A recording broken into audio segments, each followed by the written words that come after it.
Hey, man, say, man, y'all already know what's going on. Stay in tune to the movement. Like as always, it's 5 o'clock somewhere. You are in the smoke hour. It's time for another episode of Shots and Chops. Yeah. Live in Houston, Texas, as always, man.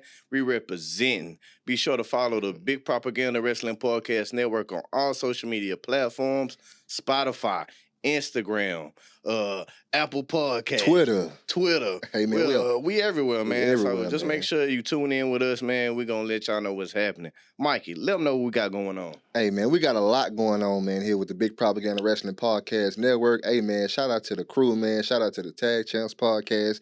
Hey, man, shout out to us, man, on Shots and Chops, man. We're doing our thing, man. But, hey, man, with that being said, man, it ain't about us, man. Yeah. We got a special guest in the building. Yeah. Hey, man, he one of the youngest, hardest, coolest, dopest, up-and-coming wrestlers coming up, man. Sir. Not only that, man, he's actually an artist, too. Hey, man. We making moves, right? Yeah, hey, man, we got real talent in the building. We got some real talent in the building. With that being said, man, we got the new AAPW commissioner in the building. Hey, man, we got the world's greatest nephew in the building. Yes, sir. Hey, man, we got Marcello De Campos in the building. The boss with the sauce. You already know. Hey, man. We appreciate you coming out here, man. I appreciate y'all for real. Hey, man, the connection, man, reaching out, man. We appreciate that, man. We trying to take over this podcasting game. You already know. We done already talked about it too. Me being a youngin' too. I appreciate y'all, giving an opportunity to somebody young and upcoming like me. So yeah, and y'all for the culture. So I'm with it. Let's get it. Hey, I just want to say, man, I've been following you for a little minute. And it's just something I just gotta ask. What's up? I mean, you're always cheating, bro. Like, hey, man, shit, you ain't trying if you ain't cheating. If you ain't cheating, you ain't trying. I just had to just throw that out there. And I know I threw it out there first, but, I was just watching. I just had to ask. I was like, every match, you know what I'm saying? Knuckles, brass knuckles. Then you grabbing the tights. Dang, this how he gonna pop off with it, huh? He popping off with the shots. Dang, it is shots and chops. Okay. Yeah, we take shots with the drink and we take shots at the wrestlers. But I just gotta ask though. We keep it real on here. Okay. And I just had to ask that. I mean, you got me thinking like, can you actually win without cheating? Hey, easy. Look, man. I'll put it to you like this. They don't call me the world's greatest nephew for nothing. Man, I can always get the job done. I'm always going to do what it takes to bring home the dub. But sometimes, yeah, man, this is a crazy industry. You got to be preservative. You know what I'm saying? I'm not finna go throw my body out there doing all that crazy stuff. And when it's, a little easier route that I might be able to take, So, yeah. I get that. But your uncle, man. See, that's the thing about my uncle that everybody be, he the owner of the company of AAPW, and yeah, he been running everything smooth and clean, but they forget about his career coming up. See, for like 14 out of 18 of his years, he was a straight heel. He was straight tearing people up. He was cheating all the time. And then I pull up, I make my debut, and all of a sudden he want to start tripping on me about cheating and stuff like that. And I'm like, I watched you do this my whole childhood, and now you tripping on me about it? Like, so that's where me and him started with the disconnect off top.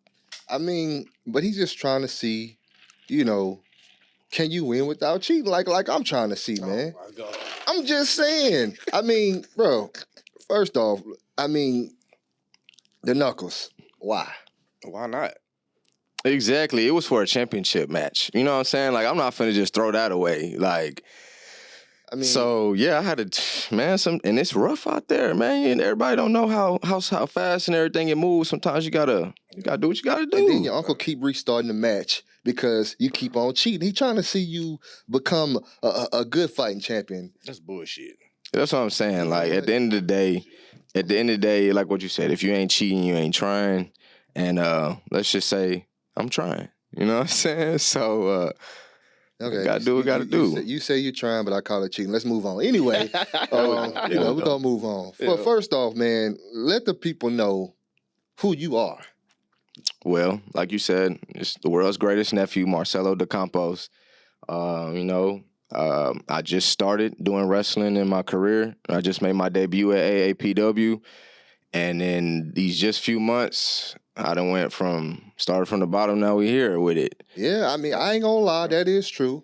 I done climbed all the way to the top. You know, I skipped the championships. I went for the top title, and that's the title of the owner. I'm the owner of the company now, AAPW commissioner, you know what I'm saying? So, which that is crazy, bro. Just like getting the game already and yeah, for sure. Already a commissioner, already having the matches you having. Yeah. I'm the man with the plan. To be honest with you, Uncle Pops made it too easy, man. He got a big, big heart, and I had to exploit it a little bit, you know. So you definitely did that because, I mean, I don't want to jump the gun, but you know what? The bullet's already in the chamber. All right, so you beat him. Yep. You put him in the crossface. Yep. You won the match. The match over. Then you attack him again and put him in it again. Not only that, you put him in the crossface with a belt wrapped around his head. That was good work. All right, look. For one, he used that belt and he whipped my ass that whole match. And that was embarrassing, you know what I'm saying? Like, treated me like I'm like a little, like when we was kid, like when I was younger, this is how he was doing me. And I'm a grown man now. I was stepped in that steel cage with him, man to man, toe to toe.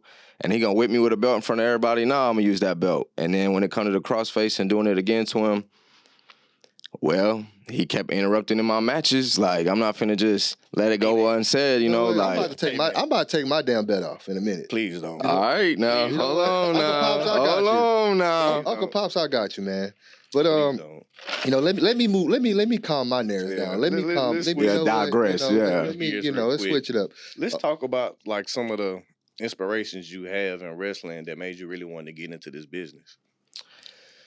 Man, so like we was talking about, you know, if you ain't cheating, you ain't trying. So Eddie Guerrero off top, man. Like, that's my guy. Growing up, he was definitely somebody that I related to, just giving off a different vibe, a different visual than most of the cookie cutter wrestlers that were at the time. Yeah. And then of course, like John Cena, me being a music artist as well, like John Cena with the rap gimmick and stuff, that really, really like that hit home, and it was that kind of stuff that made me feel like, you know, maybe one day I could do it. But music was in my cards, and so I never thought that I was gonna do wrestling. So Okay. So I know you said, wrestling's actually in your blood, Uncle Pops and everything like that. Growing up, as a kid, when did wrestling first catch your eye? Definitely, like, watching Uncle Pops, his tapes and watching him on the road and stuff, that was inspiring. But really, it came down to just like my dad and my grandpa. Like, my grandpa used to always have Raw, watching it on TV, and back then they didn't have no DVR. There wasn't you couldn't rewind it, so everybody had to be quiet and sit down. And then even with my dad, I got memories of us playing like the first PlayStation, playing WCW and stuff. So it's been around me all my life. Yeah. So when I was younger, that's how I got inspired for sure. Okay. So let's talk about training. Okay. Where did you train at, and how did training kind of work for you? So I train and still train at AAPW. Okay. That's in Austin, Texas, Austin Academy of Pro Wrestling. So, and then to answer the question too, like, the training never stops. That's another crazy thing about this wrestling stuff is once you're in it, you have to keep fine tuning all the way through for the rest of your career. You never really stop learning. So, but when it comes to training, that's where we put in the work. That's where we grind at. So shout out to AAPW, shout out to all my people, shout out to the fellas, you know what I'm saying? Yeah. Getting it in, man. I like so, that. Okay. So, far as training, let's take a step back. When it come down to the training, what made you say, "Hey, I want to do this"? Like, I mean, I know you gave us a story about everything like that, but what I mean, like, I found a school, like, the deciding factor. Yeah, deciding factor. Man, it's really crazy. Triple H, man, freaking. So look, man, I always wanted to do wrestling all my life, especially, like I said, watching my uncle and stuff like that. But then I ended up doing music, and I did music for so long to where, I did music with my wife. I still do music with my wife. I did music with my brother. I've been in different groups. And so I just thought that music was always going to be what I was going to do. And I never thought that I was going to get into wrestling. Mm-hmm. I always said, like, the next life, I'll get into wrestling. And then last year, I started having some dreams. Sound crazy, man, but for real, like, I started having these dreams, and two of them in particular had to do with Triple H. And one was about, like, him just saying that, he can see me wrestling. And it sounds crazy, you know what I'm saying? But to me, it made a difference. Like you said, you want to talk deciding factor. Yeah. Like, I'm doing music. Me and my wife is focused. We putting out a project, working on an album, and I'm starting to have these dreams. I'm like asking God even, like, what's up with this? Why is it so vivid and stuff? And then I had this dream where me and Triple H were in an empty arena. And I've been in arenas as well, working with, which we'll get to more, like working stagehand for WWE. But I've been in arenas and I've been in that environment. And he just told me, like, he was straight up. He was like, I can see you doing this. This can be you. And, with everything that you've learned in your life, this leads you to this. And you just need to come wrestle. Okay. And so one day I was like, 30 started coming up. So I'm finna be 29. And I said, man, when I'm 30, like, I can't be doing this wrestling stuff for too much longer. My body ain't gonna let me. So I said, you know what? I'm gonna do it now. And if I don't like it, then I'll just quit. Like, that's the biggest thing, if I don't like it. So I was like, I'm gonna get into it. So just Googled a wrestling school around me. And I just happened to be in one of the best places to be. So, in Austin, we, our head trainer, my Uncle Pops, Ray Papadon Campos, and who was also trained by George De La Isla. So we got a lineage there. It's trained so many people in Texas. Like, the names go on and on, but the people that have come through AAPW is, prestigious, and we hold that to the heart, and we fight for that. So yeah, it was a good place to be, and that's how it happened. Just shout out Google. Yeah, that's dope, man.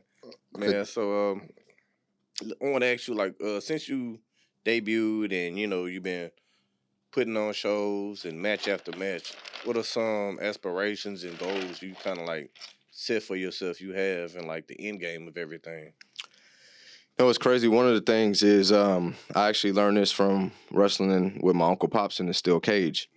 Is like the different styles of wrestling. And you got your luchadors, you know what I'm saying? You got all these different styles, and like the new indie style, which is very like, that Osprey, the Kenny Omega, the spot after spot after spot, and that stuff is dope, visually appealing and stuff like that. But what Uncle Pops taught me was like, you can get more with less. And it reminded me back to the 80s style and back to the Hulk Hogan style and where these stories that we tell in these matches originated from. And it helped me realize, like, you can, like I said, you just get more with less, man. So the inspiration that I'm having is to look at leaning on being more of an entertainer. I know that y'all had Just Vibing on here not that long ago. Like, that's, Just Nick, prime example. Shout out to y'all, bro. Y'all killing it. Fire with the entertainment. You know what I'm saying? So, like, it's not all about spot after spot. So I'm inspired to slow it down a little bit and, work on the showmanship and just entertain, So, yeah. Okay, cool, man. Sometimes you need to slow it down, pick up them heat spots. You know what I'm saying? Yeah, see? Yeah. So let me press reverse right quick. Okay. Back to the training. It's really a big deal getting in the ring and training and learning and everything like that. So when you got both of your feet in that ring for the first time, what thoughts ran through your head? First time in training or first time in a match? No, like training. First time in training. When you step in that ring, there's a few things that got to go through your mind. And one that people don't think of is, for one, you got to be humble. You have to understand that canvas that you're putting your feet on, people paved the way for that canvas to be there. So you got to be honored, for one. Like, it's like, I don't know where everybody else go, like what their rules are, but we take it serious at our school. You wipe your feet before you get in the ring.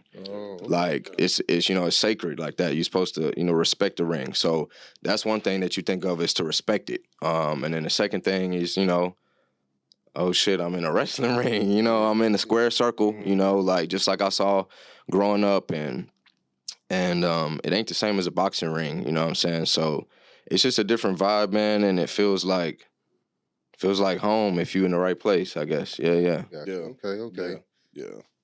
Like your first bump, how was that for you? How was that chop for you earlier, So it's like the first bump, man, everybody's first 50 bumps suck. It hurts. That's all I can tell you, man. It's it ain't for everybody. As much as people may think it is, it ain't for everybody. And there's a lot of people that come through training. There's a lot of people that, since I've been training, and came and gone. So just in my few months of this 9 months of training, or 10 months, 11 months of training now for me, excuse me, people come and go. So it ain't for the faint of heart. That's for sure. Yeah, with just stuff like that happening, honestly, what just keeps you motivated to keep going? Just keep doing this thing, man. Just like you say, the work is hard, and you putting it in. The mental capacity it has on you, physical. Yeah. What just keeps you motivated to keep doing it? Man, it's a number of things, man. What it comes down to is, for one, like the training, the family that you develop in training, man. Y'all all push each other. And now it's like, now you just can't quit. I got people that will come to my house if I quit, and be like, no, you get back in that ring. So it's like, so it's a number of things that inspire you to keep going, man. Like, one being, like I said earlier, if this is where you're supposed to be, then you're going to feel like you have to be doing this. Yeah. No matter how hard it gets, it's like, I got to wake up and I got to go back and train. No matter if I don't feel like bumping today, it's like, do I want to entertain those people? Do I want to be in front of these lights? And then I guess, back just coming down to, feeling like this is part of your purpose. Like, when that's the situation, man, it doesn't really matter what you walking into and how bad it sucks. Like, the heart and the mind is more powerful than people think. It can go overpower the body for sure. Yeah, definitely. Yeah. So you start doing your matches and everything like that, and got a few list of people that you went against. You know what I'm saying? A few victims. You know what I'm saying? Let me continue. Okay, yeah, victim. Yeah, okay. It's like I can smell it. He finna bring up the cheating thing again. Look. Okay, let's talk about, man, ETC. Okay. The AAPW heavyweight champion. Yep, the wrestling champion. He just dropped it. You know what I'm saying? It was a good run. You know what I'm saying? But he dropped it recently. Yeah. Okay, but you fought against him. Yeah. And you cheated. Then Uncle Pops came. I was trying to win. So the wording you keep using, I don't know. Like, I don't know. What's up with your boy? Technically, he won. Exactly. If you really want to be real about it, he won. If it wasn't for Uncle Pops coming in and restarting the match all the time, those are really dubs. Like, no. Really, man, it really is. Uncle Pops get the last word, and yeah, that's a loss. Last word no more. Not no more. Hey, like I said, wouldn't let that shit happen to me though. Yeah, okay. It happened. It ain't happening again. You cheated. He started the match over, and then you lost. Getting in the ring with ETC. That experience for you, how was that, even though you lost? He was, I had faced some Grant, and I caught that, by the way. I ain't gonna keep letting him slide. Look, man. Just, for the people, man. Look, when it come to ETC, though, for sure, I had faced some Grand Slam champions, but that was the first current champion that I faced. And, ETC moves at a different level. He, like he says, he went to college, so he's smart, He's hard, you know what I'm saying? It's hard to get a hold of him, you know what I'm saying? He quick with it, so, and at the end of the day, I would have had him, you know what I'm saying? I was about to lay him out with them brass knuckles. You gotta, he thought he was smart, but you gotta be smarter, you know what I'm saying? So, I'm the man with the plan, so you can have gone to school all you want, but at the end of the day, like, I got the last say.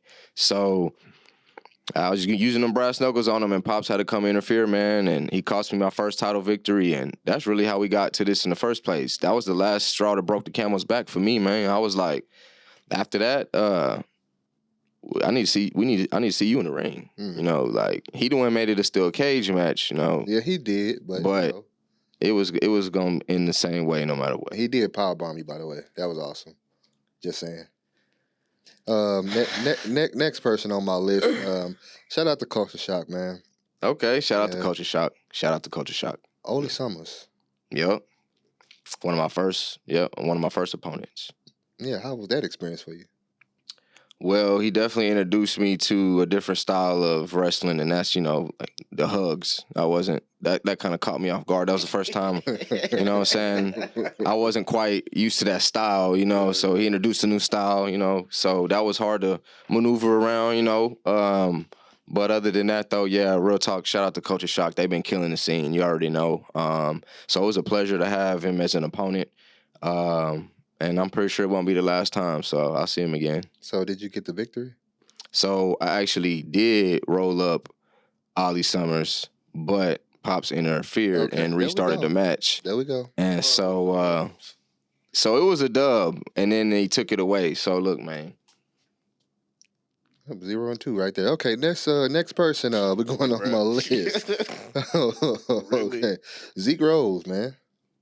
Monster. I wasn't ready for that one. I put it to you like that. That dude is a monster. And I think it was Uncle Pops trying to throw a little jab at me, you know what I'm saying? Because there wasn't no reason to put me up against a Grand Slam champ like that, just that quick. That was like my third match, man. So in that match, you know, I had to use the brass knuckles too. So I had to do what I had to do, you know what I'm saying? Like you said, so I had to try to win. So cheat to win. So actually, I actually seen that guy in person. He's a big guy. Yeah, he looked like a defensive lineman in the NFL, for sure. His outfit was a little colorful, but, you know, big guy. Oh, yeah, that's the Vince Beast. Yeah. Zeke Rose. For sure. We got to talk about Ziggy Winston. I watched that match, and, lost that one, too. I was about to say that was another dub that I caught. But, you know, I like that you do this interview and stuff because your analyzation skills is off the charts, bro. Like, he on 99 with it. Like, I mean, I'm just we giving this to the people. We got to shoot out the facts. I'm Mikey Facts bringing out the facts, and the fact is that you lost. Yeah, the smoke and mirrors don't get past you, man. Look, I won. To stake the record, I won. Cheated. And then he took it away, and then I lost. Uncle Pops took it away, started the match over, and you lost. That'd be a run. So let's do the Scott Steiner stuff. You know what I'm saying? Let's work this mathematics. So, yes, if you take Uncle Pops out that equation, then what do we equal with? A dub. Exactly. So that's what we did. That's now, after now I'm commissioner, we take Uncle Pops out the equation. Now all you're going to see. So Dub City. That was 0-4 right there. Okay. Next on the list, Lawrence Botello. Man, let's talk about Lawrence, man. Man, that's the law around there. You know, that's Uncle Pops' go-to guy. So I already know that was the situation that got us into this mess. I told Pops, you said, you know what? I could if I can show you I can win without cheating, I'll do it. You know, because I know I can. It ain't no big deal. You know, you let me challenge any title that I want. And so he said, bet. So I won thanks to, you know what I'm saying, there was somebody else. I didn't cheat that time. He didn't cheat this time. It was outside interference, but, you know, it is, you know, I let him slide on this one. Yeah. 1-7, but, you know. So you know, if this was actual football, you wouldn't make the playoffs, right? That record is fraud. No. You know, I'm just saying that if this was the NFL, you wouldn't make the playoffs. But anyway, this is the NFL, and now I'm the commissioner. Yeah. You know what I'm saying? I wouldn't really have to worry about the game, you know. See, I'm more worried about signing. I'm running the game. Exactly. Just saying though, would that have to be the next year of the season because you would have been out the playoffs. But anyway, continue. Go ahead. Yeah, when it came to law though, I already knew that was going to be a challenge, you know what I'm saying? He's one of the trainers there as well. He helps train. So he, you know what I'm saying, he knew everything I was going to bring to him. So it was kind of hard to move around that too. But at the end of the day, you know what I'm saying, like, I'm always going to make a way. And that's what happened. And so I got that dub, and I challenged for the title that I wanted. Uncle Pops just didn't know that it was going to be for the title of commissioner. So that's how it went down. Because he even said you can have a shot at the women's champion. I thought that was hilarious, by the way. Yeah, I don't know what, you know, he's getting old, so sometimes his thoughts, I don't know. Yeah, they was probably all over. Nah, it was just a funny jab at him. That's all it was. Well, why are you taking up for him? What's up with you today? Hey, man, you see the mask? You know what? You know. Do you see the mask? I appreciate it because you over here been hella, the vibes, I ain't gonna lie, over here, hella animosity the whole time. I'm just here to show love. Giving the facts to the people. The fact is that you are 1-7 on my list, 1-8. Now you 2-8 now, but you know, still a losing record. But technically now you're the new commissioner. So there we go. Yeah, you know what I'm saying, you gotta say it with your chest. Yeah, you know. Yeah. So, and new. There we go. Anyway, so let's dive into that, man, because you kind of cheated your way up to the commissioner thing. You and Uncle Pops got in a steel cage match. Yep. So fire. First steel cage match at AAPW. It was a good match. Fire. It was a good match. We made history, man. First one. He busted his uncle open, bled him. I had to do, man. He the one want to interfere in my matches. He the one want to make it a steel cage. So what happens to him happens to him. That was on his own self. I told him not to, man. Like, that's on him. So that particular day, man, walk us through that day, man. How was that day for you?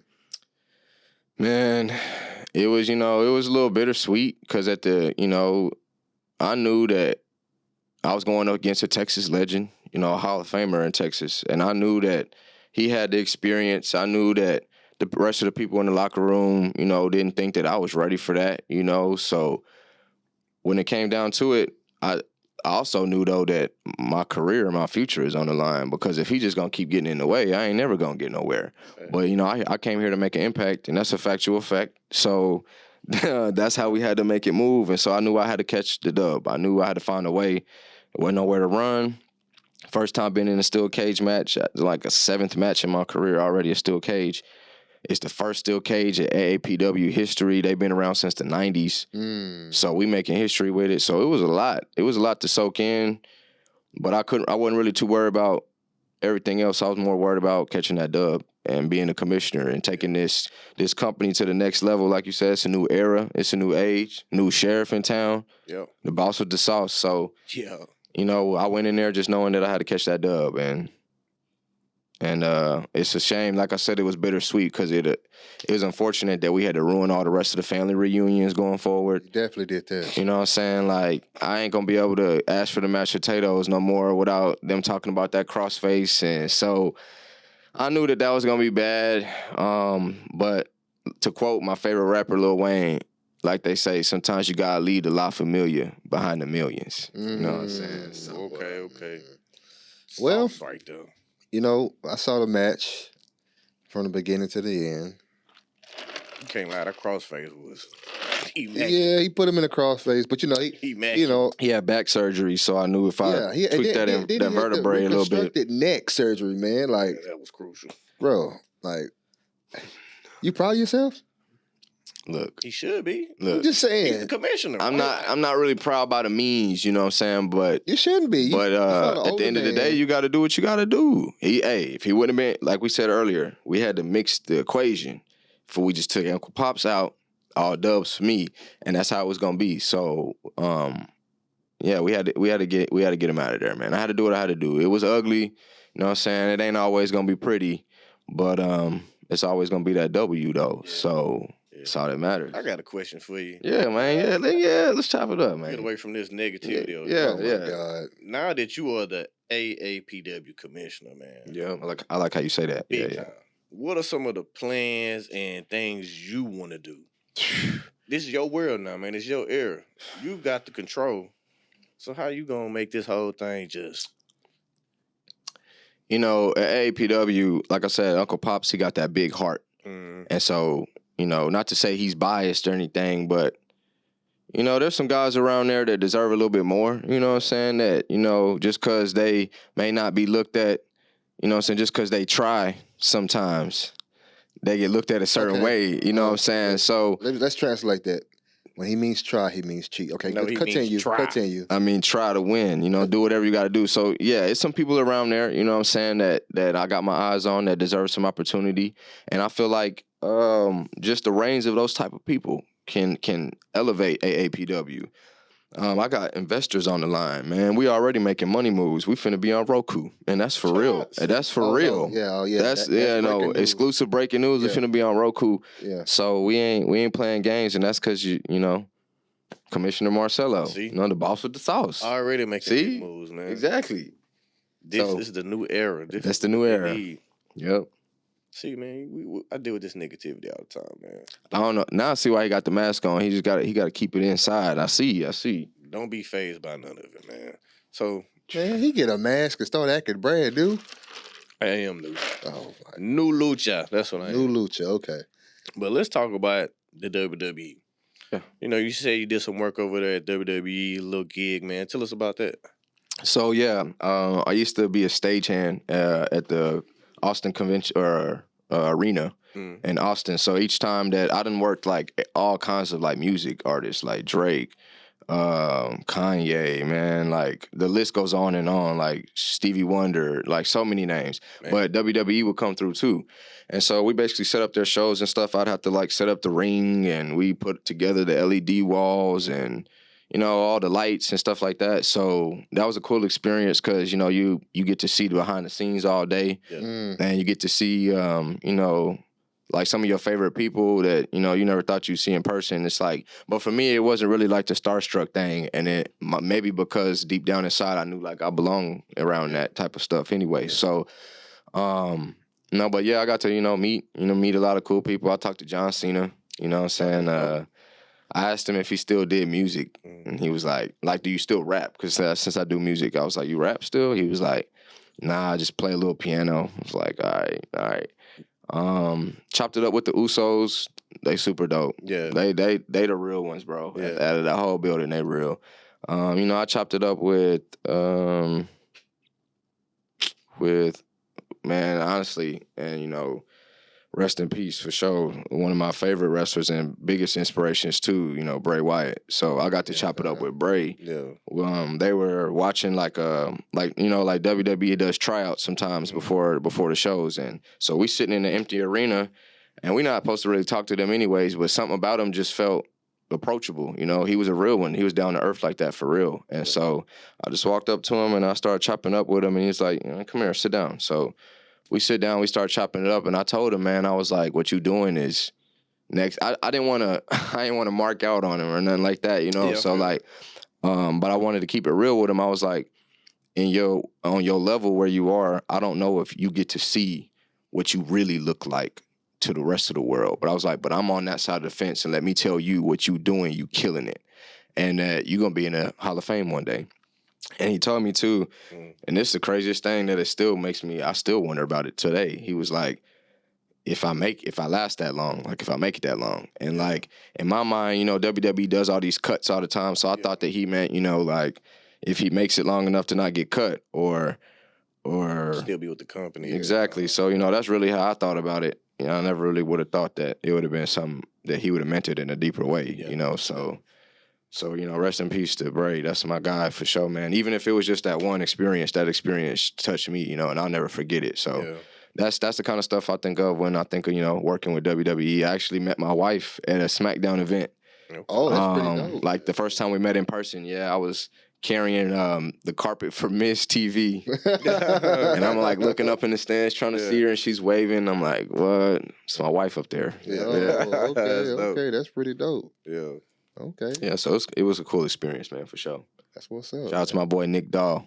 Shout out to him. That he handles the ring and the bell and all that. That's my guy. So shout out to you, Nick. Yeah. That's what's up, man. So we've been talking about music. So get into this music thing, man. I know you do a fool on a harmonica too, man. I saw that viral clip that went viral, man. Hey, man. Let's talk about this music for a minute, man. Yeah. Let's chop it up. How did you get into music? See, I feel more comfortable talking with you about this because you can't really cheat in music, you know what I'm saying? So since you're not firing me up, I'm not gonna and you coming correct with it, you know what I'm saying? So you asked, like, how do I get into it? Yeah. Music was something that, when I was younger, poetry is probably how I started it, just writing just the basic poems that rhyme line to line. I would do stuff like that, and then like me trying to be all suave, I'd try and write a girl a little poem, you know what I'm saying, something like that. And I started getting into like putting it on the music, and I started in high school, and the group I was in high school, we did a lot, man. We toured all over Texas. I opened up for Paul Wall, Charlie Boy, so we had some stuff going. It was cool. So that's how I got into it though, and then I ended up progressing out of it.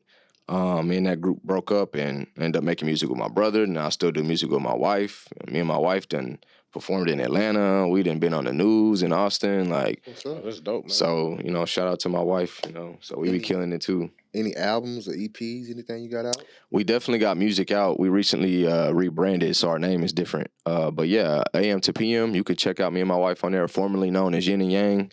Like, we was killing stuff, and then me and my brother's music, Deuce Maxim. You search those on YouTube or anywhere, you'll find our music on there. Okay.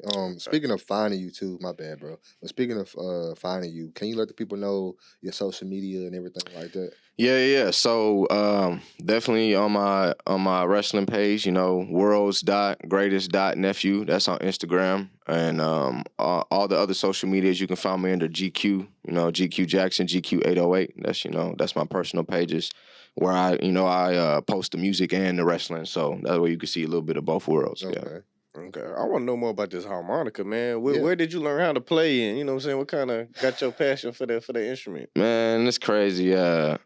What it really came down to is when I was doing music, I really wanted to be different. And there's so many instruments that people play and stuff, but harmonica wasn't one that people really even use in general. And then it definitely wasn't used in hip hop. And just so people know, like, I started the genre called hip hop harmonica. Like, if you go on Instagram and you go like that hashtag and you go to the very first post, you're gonna see me up there. Like, I've been doing this for a few years and stuff. So that clip that you saw was like the Lil Wayne. The Lil Wayne cover I did, so... I think it was Lollipop, huh? Yeah, it was Lollipop. It's funny, I was going to bring it, man. I was going to pull it on the show, and I was like, nah. That'd have been dope. Yeah, that'd have been dope. That'd have been dope. Yeah, I got y'all next time. I got y'all next time. More for you, you know what I'm saying, because you my guy, you know what I'm saying, but... You sometimes over there. But, you know, you can sit over there and watch, you know what I'm saying, because we leave the hate outside, bro. Okay. It's a hate-free zone over here, man. Hate-free. You lucky you my dog, bro. You lucky you my dog. I mean, you know, I love you, my boy, but you know what I'm saying? Man. You've been kind of disrespectful today. That's what I'm saying. For whatever reason, I came out here to show love. Yeah, man, he done drove way. Let everybody know that I'm commissioner now, and now I hear about this cheating. I mean, that's what you've been doing, bro. Okay, so now this is my thing. All right, new commissioner. I feel like you just gonna cheat on that. You gonna how can he cheat when he's the commissioner? You gonna cheat out the wrestlers, man. It don't make sense. Look. What I'm gonna do is what Pops should have been doing, and that's giving opportunities to the people who deserve it. I hope Pops call you out again, and I hope it be for the commissioner spot again. I hope he wins. It's gonna be well, I don't know how he gonna do that because for one, his back. You know what I'm saying? About broke his neck almost. Yeah. For two, you know, I'm the commissioner now, so I was able to swindle my way into getting it. I don't know how. I'm smarter than him. See, he older than me, and he got more experience, you know, but I got the smarts, man. I'm this the new generation, man. I'm the man with the plan. So how he gonna come back and get it from me, the world may never know. You know what? You said you did music and everything like that. It started with poetry. I got a poem for you too. You know. Oh, what? Okay. Yeah. Let me hear what you got. Red. Uh-huh. You gonna get beat. Oh wow. And you the commissioner because you cheat. Oh man. You know, I wrote that one specially for you. Boo. You know what? Tomato. Yeah, tomato, huh? Yeah. I'm gonna let that one slide. Yeah. Out of the respect for the art form of music and poetry, I'm gonna let it slide because you at least rhymed it. You know what I'm saying? So I mean, I'm gonna let that one slide. Yeah, but this I don't like this cheating word you keep using. I mean, we can go back to the list. I mean, your win-loss record is. I mean, I don't know. Jesus who's Christ. worse, you or Zach Ryder? Oh, did I say that? Okay. Hold on, Bruh. Not Matt Cardona, Zach Ryder. That's the first ones was like comments. Nah, it's disrespectful. It's just getting disrespectful, nah, bruh. All right, what's the next question? okay. You know what? You got it. Yeah. Because everything you say is cheat this, cheat that. Oh my God, he cheated. Yeah, he cheated. This is not cheating. This is trying. That's what I'm saying. I'm trying to be the best I can be. Trying to be the best I can be. Cheating. You over here boiling my blood, you man. Know it is what it is. You know, cheat to win, whatever. You know. So we're gonna move on. We're gonna move on. You know. Please. You know. Yes. Please. Yeah, we get to the next one. Let's cheers to this. Let's cheers to the new. I ain't cheering to that. I ain't cheering to that. Thank you. AAPW. Finally, something I can rock with. There we go. Toast. Yo, to the new era. To the new era. Wow. Y'all see this? Wow. Man, you got to get down with the movement, man. I don't know what's wrong with you, bro. Man, cheering to that. Really? You slacking, man. We got. Yeah, if you're not with it, you lost, bro. Lost in the sauce. It's all right. You're going to be, me personally, I don't, commissioner, it won't last long. So it might not be your cup of tea, but it works for me. You know what I'm saying? So I'm going to keep doing what I do. Yeah. Get on and win the team, man. Okay. I'm going to move past that. I'll let you make it on that. Since now you're the new commissioner or whatever. Don't say it with your chest. You know what I'm saying? I'm just saying, you're the new commissioner. Do you still plan on wrestling? Oh, for sure. You know what I'm saying? Like, when it comes to this Uncle Pops thing and being commissioner, this was just to get Uncle Pops out the equation. So now that now he's out the way, it's Dub City. Like, Not only that, yeah, I plan on picking up where I left off. I left off with a championship match. I may need a few more of them. And not only that, shoot, Grand Slam champion ain't sounding too bad neither. So Hold on. I didn't ever play baseball, but I'm going to knock that one out the park for sure. So, you know, with this win-loss record, man. Yeah. I ain't gonna lie to you, man. I just think you're gonna be a pathetic commissioner. Really, bro? Pathetic. Bro. Bro, hold on, bro. Look, bro, get your guy, dog. I don't know how you deal with this toxic, like, work, relationship, but this dude been toxic the whole time. I came out here to show love, and you went over here talking all this, talking about cheating, being disrespectful. Now you calling me pathetic. Now you calling me pathetic? Pathetic. Look, bro. Mike, you tripping, bro. Look, bro.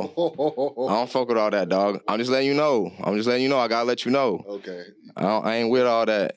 That one was for free for touching me. The next one ain't gonna be for free. Bro, I'm gonna put it to you like this, though. Look, after everything that you've been saying already with this pathetic stuff, you lucky, that's it, bro. Hold on. Don't go talking out your neck, bro. I'm just saying, bro.